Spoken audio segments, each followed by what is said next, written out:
Dr. Huebner, Natural Transplants. I'm here to show off a scar. This is one of our handsome gentlemen that just had a hair transplant a little over 4 months ago.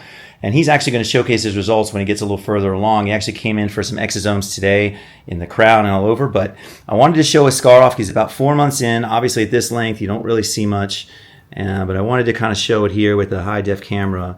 Now, he's seen some doctors, and they're very impressed with the scar. I don't know if you can see that or appreciate that, but that is a tiny little pencil line. Tiny little pencil line. You can barely see it. Let's try this again here.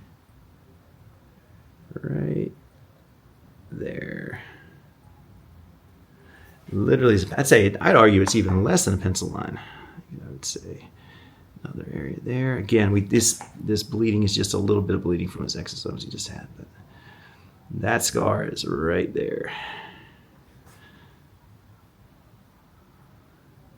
See if you can find it with me here. Nothing yet. There it is.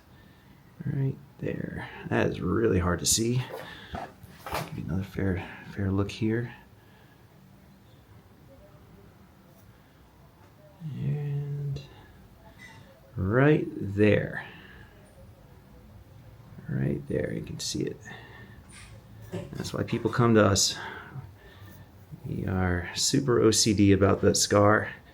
That should never, ever limit how he's going to wear his hair. He could get his hair down to probably about a 1 or a 2 without seeing that. So just wanted to show it off, and hopefully we'll see some results in a couple months where we can have some good befores and afters with the hair on top too. But I appreciate you showing us the scar. Appreciate it. Take the first step to better hair. Visit us at naturaltransplants.com.